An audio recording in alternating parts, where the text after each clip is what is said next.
One day I thought, what if there was a story where the characters, SpongeBob and Patrick, go on a journey and they end up on the surface, which would be not only technically more ambitious, but also just conceptually, you know, that it would kind of bring them into this other reality.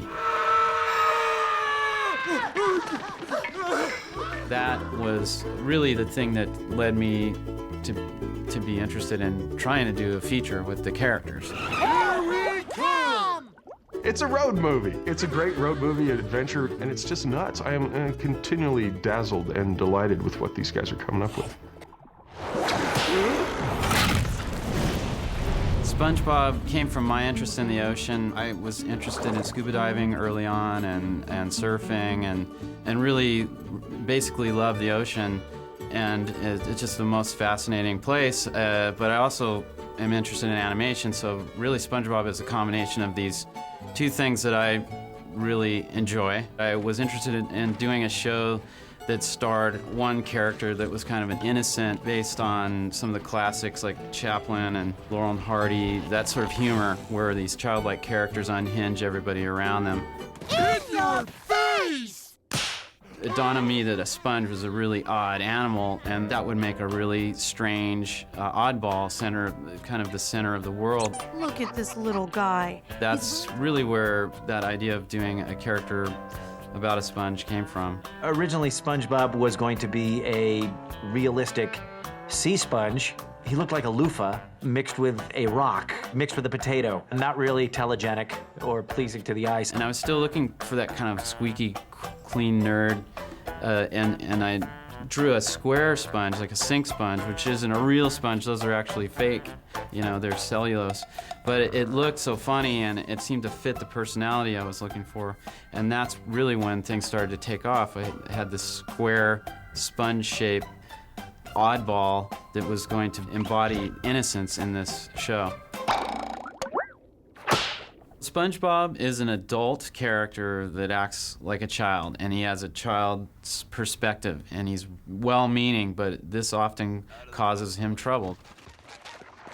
I would say the show is really about not losing that, not losing your childlike sense in life, you know, that it can be helpful in solving problems. It also can cause trouble, and it does for him. We're just kids. A couple of kids in way over their heads. He is this innocent character. He lives in a pineapple next door to a guy that lives in this Easter Island head-like house, obviously the curmudgeon in town, and that makes for a lot of interesting stories.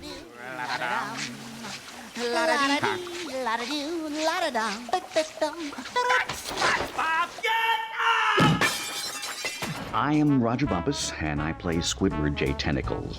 He's more of an adult, tries to be at least. I listen to public radio. He's an octopus, but they call him Squidward. I've never understood. I guess Octoword just didn't work for a name, though. But he's a kind of, I always likened him to the Mr. Wilson to SpongeBob's Dennis the Menace. Too bad SpongeBob's not here to enjoy SpongeBob not being here. To me, there's something just so funny about that Jack Benny, loyal to nobody character that Roger Bumpus does such a great job of playing in Squidward. Mr. Krabs! Oh no, this is terrible! Who's gonna sign my paycheck? Squidward has a bicycle, and I personally ride a certain type of bicycle, a recumbent bicycle, and they gave Squidward my recumbent bicycle in this. My little inside joke in the whole thing. No one's gonna know it but me. SpongeBob lives in a pineapple. His neighbor is Squidward, the squid that's a curmudgeon, and then next to him is SpongeBob's best friend, Patrick, who's probably the dumbest guy in town. He lives under a rock, literally. Patrick is one of the denizens of Bikini Bottom. I'm good buddies with SpongeBob, and we have lots of misadventures. This one goes out to my two bestest friends in the whole world. Patrick and his big peanut guy. Everyone knows that Patrick is a dolt. Did you see my underwear? No, Patrick. Except SpongeBob. Did you want to? SpongeBob thinks Patrick is a genius. SpongeBob thinks that all Patrick's ideas are good ideas. I have to use the bathroom. That Patrick is a smart guy, that Patrick knows what's up. I'm supposed to get a toy with this? Patrick is a gamer. Thanks. Patrick is definitely a gamer. And it's an interesting world that it has kind of a childlike, I think, experience of the world around them without the guise of supervision. And it's kind of like kids living without parents in a way. I guess you could say that maybe Squidward and Mr. Krabs provide kind of the voice of authority. What I'm trying to say is, you're just a kid. But they're not parents, though, so it's kind of a freakish scenario, I think, in that way. Hello, I like money. I play Mr. Krabs, SpongeBob's boss, and the only real adult in the regular cast. $101 for a Krabby Patty? With cheese, Mr. Squidward, with cheese. Mr. Krabs is interested in the very mature area of commerce. He's only driven and motivated by money and the acquisition of money, and he hires slave labor like SpongeBob and Squidward, and the only person that he doesn't hire is Patrick, because Patrick's just too stupid to work for nothing. I love being purple! And we've all had this kind of boss who's just avaricious, greedy, rapacious, and he's the type of person, again, a good guy. Nobody in SpongeBob's world is unrelentingly, unsalvageably evil, but Mr. Krabs represents that aspect of humanity that thinks that getting rich and having money will solve all his problems. King Neptune is riding toward the Krusty Krab at lunchtime. He's got money. We added a couple new characters to the movie. I play King Neptune, who is sort of mean. He's incredibly bald. And notice it. Bald! He's in denial because he has no idea that he's bald. What does this crown do? Covers your bald spot. Which I don't relate to, because I've never been bald. This crown does much more than cover a slightly receding hairline. If I were bald, it would be terrible, but I'm not bald. King Neptune is somewhat, I would say, old-fashioned. He rules by, with the iron fist. Eugene Krabs, your 6-day reprieve is up, and it is time for you to die. And Mindy is more progressive. Mindy is his daughter, a mermaid, who will one day be queen of the sea. This crown entitles the one who wears it to be in charge of the sea. One day, you will wear this crown. I'm gonna be bald? Thinning! I play a character named Mindy. She's a mermaid, and she's not a traditional mermaid. She's very independent, and she's very strong-willed, and she's very, she's a good person. She's got a good heart. And she's kind of just like a regular kid, I guess, except for she's got tail fins. Daddy, please, I think you're overreacting. Silence, Mindy! My dad's this sort of tyrannical, kind of a very pig-headed, sort of big iron-fisted force. And my character's like, oh, come on, Dad, like, can't you just try a little bit of, like, compassion for once? That would be nice. Can't you just try to feel something for these little sea creatures? And he's like, no, Mindy, no. There is nothing else I can do. You can give SpongeBob and Patrick a little more time. Except give SpongeBob and Patrick a little more time. Nobody in SpongeBob's immediate circle of pals is a bad guy or an evil person. Plankton, on the other hand, is evil, to the point that he sees being evil and taking over the world as his manifest destiny. I'm busy planning to rule the world! I'm Mr. Lawrence, and I play Plankton on SpongeBob SquarePants, huh? Pretty good. It's a good gig. The helmets can't handle this level of rock and roll! Plankton is about this big, little cyclops. And yeah, he's got a little bit of a Napoleon complex, I'd say. This monument celebrating my glory isn't gonna build itself! It's almost like he can't help it. He has this ingrown need to just take over the world and rule everything. He knows what's best for everybody. He's smarter than everybody. I guess in some ways, he's like Squidward with a little more motivation. Anything that drifts is considered plankton. I think it's Greek for drifter, the word plankton. So he is a specific plankton known as a copepod, which is a really common small crustacean. And he's even designed to be similar. He has 2 antennae and 1 eyeball, which certain varieties have 1 eye. They're just like they are a cyclops. Nothing can stop me now! He runs a business, also like Mr. Krabs, a fast food business called the Chum Bucket. I've never even had 1 customer! But his food is awful, and so no one will go there. I love the character because he really is smart and he really does know his stuff, but unfortunately he's so, you know, caught up in what he wants, that he wants to destroy things, and he's really just mad that he can't, you know, his fast food place won't go. If only I could have managed to steal the secret to crab success. The formula for the Krabby Patty.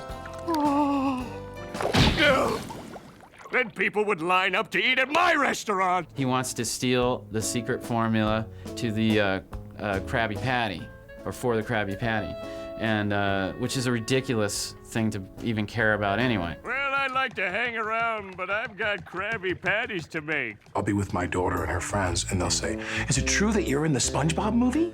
And I go, "Yeah, I have a voice of one of the people in the SpongeBob movie. I do one of the characters." And they say, "Who do you play?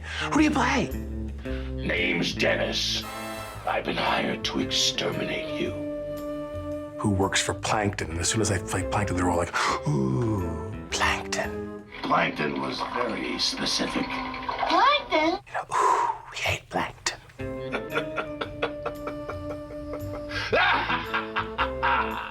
And I've learned now to really push that button with them. So when the next day there'll be a different round of people, my kids' friends, and they'll say, "So are you in the SpongeBob movie?" And I'm like, "Yeah, I work for Plankton." And they all go, "Oh, Plankton." They hate Plankton. So I'm learning more and more about where everybody fits in the SpongeBob world. That was beautiful, but we got S a little too hot. I'm gonna come out there and kill the sound man. Let's do it again. When you set out to do a movie, there should be something special about the movie, I guess the hook of the movie. You know, what's the hook here? And I think the hook is that these guys are going to take a major leap into live action, and for us, technically, that's a huge thing. We never really had the characters running around in a live action world, so that was presented an interesting challenge, and I think that for the audience, I would hope that it's a payoff, you know, that they're going to see something that they would never see during the series. Oh no. How will we ever get back to Bikini Bottom now? I got this phone call from Steve, who created SpongeBob, and called me up and said, "Hi, we're doing a picture called SpongeBob, and we'd love you to be in this." And I said, "I don't care what the part is, I'm in." Because when I mention the word SpongeBob around my household, my kids go crazy. I've seen the show, I love the show, but mainly it's because my kids said, "Dad, you gotta do this one." And I love Nickelodeon. I think it's a really positive thing for kids. And so I was really honored and happy to do this. Look up like that, like, yeah. Oh, yeah, please do it again. Okay. Here we go, picture. DH, as I like to call him, meets Patrick and SpongeBob at the edge of the beach, and they're trying to get back with the crown, and they're actually they don't have any way to get back, and so Hasselhoff shows up, and he's like the superhero, you know, coming to offer them a free ride back. Action! I can take you there. Who are you? I'm David Hasselhoff. SpongeBob says, "Hooray, who are you?" And I go, "I'm David Hasselhoff." And I went, "How weird is this?" So where's your boat? Boat? You guys. Good, and cut. Somebody said, what if he doesn't have a boat?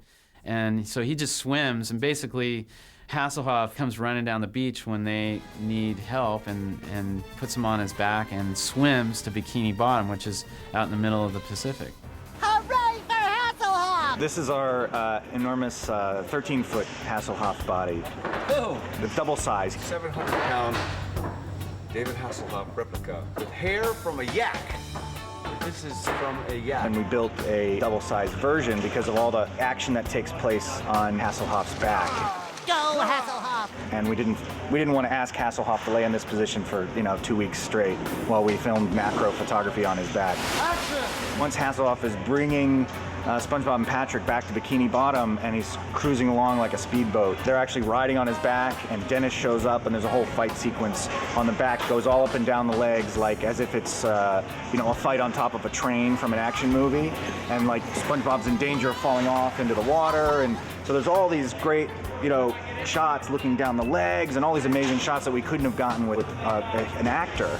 So we had to build this giant version of him. Take it easy back there, fellas. He totally understood that it was campy and that he really got it. And after the shoot, I realized no one else could have done this. I mean, the guy was in shape. He has a stunt double that they worked together with, but he does a lot of his own stunts, and he went the whole 9 yards. I mean, he really worked hard for us and did a performance greater than I imagined. And all the while, I know he was excited to do it for us. He was really helping us out, and great job. He did a great job. You done good, Hasselhoff. You done good. On this trek, SpongeBob learns a lot about himself. So there's actually his personal growth in the story is that he learns to believe in himself. I've been through a lot in the past 6 days, 5 minutes, 27.5 seconds. And if I've learned anything during that time, it's that you are who you are. This movie is very much a journey that SpongeBob and Patrick take to prove that even though they're perceived as being children and, sort of goofball children at that, Why, the goofy goober, yeah. that they are able to achieve great things despite their lack of experience and despite their lack of worldly knowledge. I did what everyone said a kid couldn't do.